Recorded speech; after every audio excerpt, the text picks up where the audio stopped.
On va pouvoir passer donc au lancement de l'Académie pour la participation des personnes réfugiées.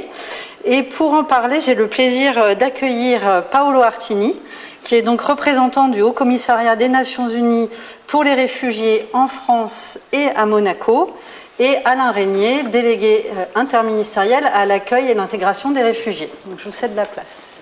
Je vous en prie. Bonjour. Je suis très heureux d'être avec vous cette année à nouveau pour participer à l'Agora avec la DIR, cher Alain Régnier. Et c'est une année difficile pour nous tous. Et la Covid nous a montré ce que veut dire un changement soudain dans nos vies. Et c'est ce que vivent les réfugiés qui quittent leur pays, qui quittent la guerre et fuient la persécution.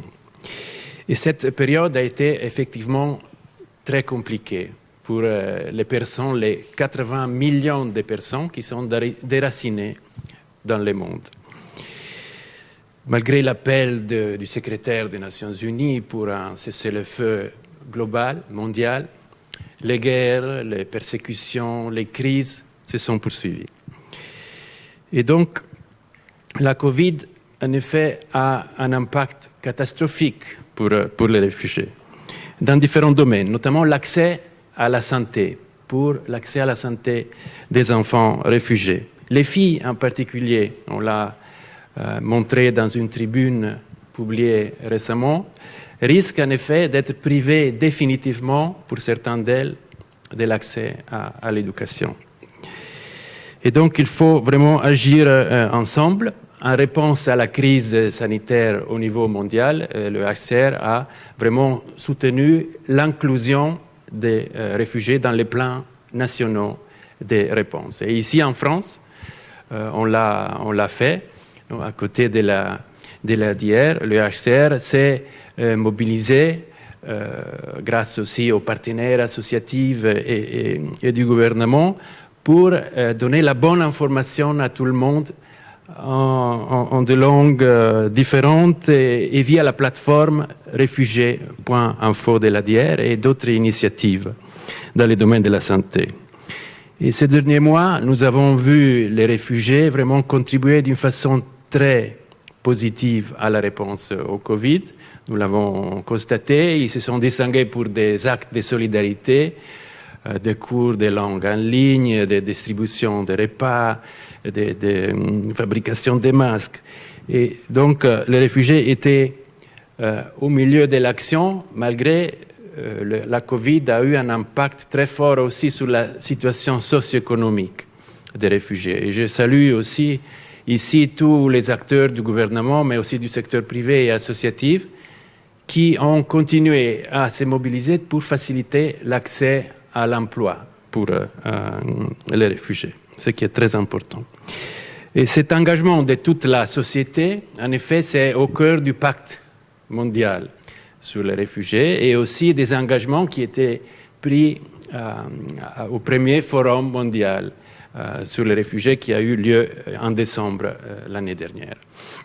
En effet, on était ensemble aussi au rendez-vous pour les forums avec le Train de la Solidarité, une initiative soutenue par plusieurs fondations qui a parcouru plusieurs villes en France pour expliquer au public la cause des réfugiés et aussi pour mettre en valeur le rôle important des territoires, des villes.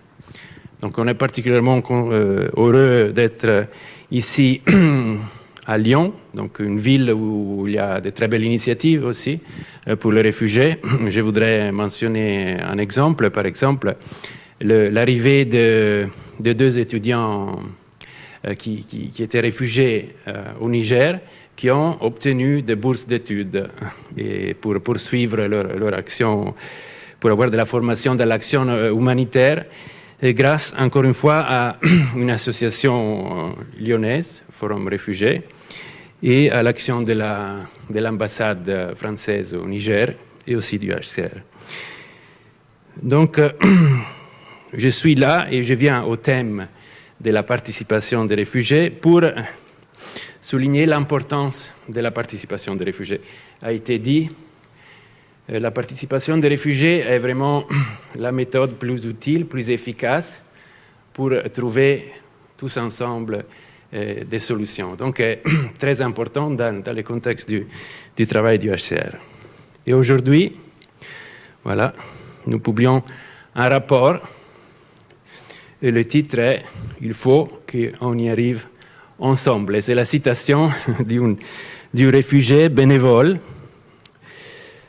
qui souligne la nécessité de travailler ensemble. Et le rapport, je pense, est désormais sur notre site. Ce rapport est basé sur une étude de l'engagement bénévole des réfugiés dans plusieurs territoires, 8 territoires en France. Et je voudrais profiter pour remercier les associations, les structures et les réfugiés qui ont participé aux échanges et aux groupes de travail qui ont permis de réaliser cette étude. Le rapport identifie des défis, des obstacles à la participation des réfugiés, par exemple les barrières culturelles, linguistiques, les conditions d'existence des réfugiés, leurs besoins de stabilité, et surtout pour les personnes les plus vulnérables, mais aussi l'étude fait des recommandations. Et pour répondre à ces enjeux, et parmi lesquels je voudrais mentionner l'importance d'expliquer et d'informer les réfugiés sur les opportunités du bénévolat par l'intermédiaire des travailleurs sociaux et aussi les témoignages des réfugiés. L'importance d'accompagner aussi les réfugiés sur ces chemins de découverte du bénévolat et aussi l'importance de prendre en considération les besoins spécifiques des réfugiés plus vulnérables. Ces rapports montrent aussi des pistes concrètes pour engager davantage les réfugiés. En effet, nous avons essayé d'appliquer les recommandations que j'ai mentionnées dans plusieurs domaines. Donc, les projets de sensibilisation du grand public avec les réfugiés, l'engagement des réfugiés dans les écoles. Mes collègues sont aujourd'hui avec les collégiens et les lycéens dans le Calvados, par exemple, et avec les réfugiés. Leur contribution aux politiques publiques, aux projets de plaidoyer qui sont développés, ou encore la mobilisation des compétences et de l'esprit citoyen des réfugiés. Les réfugiés sont avant tout des personnes qui ont des talents nombreux, et donc sont des docteurs, des artistes, des artisans, des agriculteurs, des rappeurs, etc. Pour conclure, je voudrais vraiment souligner le fait, je pense vraiment que la résilience, la détermination et le courage des réfugiés, des femmes réfugiées, des hommes réfugiés, des enfants non accompagnés réfugiés, sont vraiment d'inspiration pour nous tous, facilitent leur intégration, mais aussi contribuent d'une façon très positive aux actions menées par les différents acteurs, gouvernements, associations et secteurs privés. Voilà, donc nous sommes très heureux d'être ici, de s'engager avec la DIER, avec l'IFRI, dans cette initiative de l'Académie pour les personnes réfugiés et pour ces lancements, pour vraiment permettre aux réfugiés de participer et d'être au cœur des décisions qui les concernent. Je suis sûr que le préfet Régnier va en parler beaucoup plus. Merci beaucoup.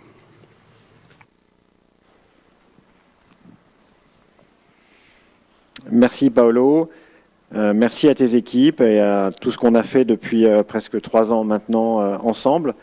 Tu rappelais l'initiative que nous avions prise l'année dernière du train de la solidarité pour aller à Genève pour porter ce message universel de l'accueil des réfugiés sur notre terre. Et je voudrais donc cet après-midi vous dire que cette question de la participation, elle me taraude depuis ma prise de fonction. C'est une question qu'on a donc avec tous les partenaires sur lesquels on a réfléchi. Et aujourd'hui, on passe à l'action. Alors, peut-être c'est un peu long, on a mis plus de 2 ans, mais comme cela a été dit, c'est un sujet complexe que j'avais aussi dans un poste précédent expérimenté sur d'autres publics. Et je pense pour réussir, il faut bien réfléchir à comment on s'organise et ce qu'on veut faire. Et donc, on a des difficultés. Il faut que ce que nous proposions soit acceptable par l'écosystème, par l'ensemble des partenaires, parce qu'encore une fois, ça peut faire peur et interroger sur les conditions dans lesquelles on va mettre la personne en capacité d'être un acteur. Et ça fait peur aussi, encore une fois, de se dire oui, mais quelle est sa légitimité à intervenir, comment ce processus de sélection s'est opéré, pourquoi. Bon, tout ça, on l'a vu dans la politique de la ville, on l'a vu dans la politique pour les sans-abri. Ça ne s'improvise pas, ça nécessite encore une fois des formations, des modes de coopération entre les acteurs. Donc, on a mûri avec l'IFRI, avec les travaux du HR, mais avec l'IFRI, on a, depuis le début aussi de cette aventure, on a créé des partenariats avec le monde de la recherche, avec l'IFRI, avec l'Institut Convergence Migration. Dans tous mes postes, j'ai considéré que l'association de l'université était un élément structurel parce que les administrations se privent des travaux de recherche de l'université, mais aussi de l'autre côté, les chercheurs, les universitaires ne font pas non plus forcément toujours les efforts pour aller voir les responsables publics et leur présenter leurs travaux. C'est parfois des mondes qui s'ignorent. Donc, on a décidé ensemble avec l'IFRI, avec le HCR, de passer à l'action. Et donc, je lance officiellement aujourd'hui, ça a été déjà un peu dévoilé, l'Académie pour la participation des personnes réfugiées. L'idée, ça a été présenté, c'est d'inciter l'ensemble des acteurs à en faire une affaire majeure. C'est-à-dire, ce n'est pas un gadget. Il faut vraiment que ça soit pensé, que ça soit défini dans la feuille de route des acteurs. C'est les accueillir, ces personnes réfugiées, à bon niveau, dans des instances de décision, voilà, qu'ils aient toute leur place.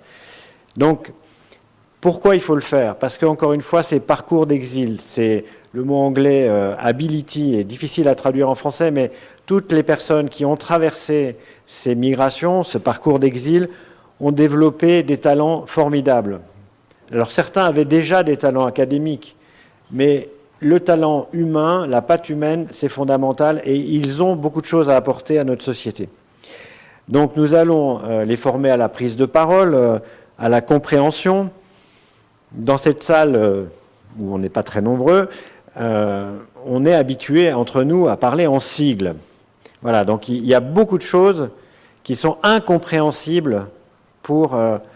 alors, ça vaut aussi pour l'ensemble des Français, sur les politiques publiques, mais encore plus pour des gens qui ont, encore une fois, ces difficultés d'insertion, d'appréhension de la langue française. Donc, on va leur donner la place, je m'y engage, on va leur donner une place, leur place, et on va le faire ensemble. Donc, on va lancer, à l'issue de mon intervention, donc un appel à candidature pour cette académie. J'ai entendu aussi, on va lancer cette démarche d'un point de vue national aujourd'hui, mais j'ai bien l'intention d'en faire très rapidement des déclinaisons régionales, parce que je pense encore une fois que c'est dans la proximité que se fera la bonne participation des réfugiés. Donc, une académie nécessite des académiciens, donc il faut que nous relayions cet appel à candidature pour former cette académie. Et avec Paolo et les dirigeants de l'IFRI, nous allons participer à la première réunion de l'académie. Voilà, et nous remettrons donc non pas une épée, mais on verra ce qu'on remettra à ces académiciens. Voilà, donc on me fait signe que j'ai déjà trop parlé, donc je suis heureux de lancer officiellement avec Paolo Artini cette académie pour les réfugiés en France. Merci.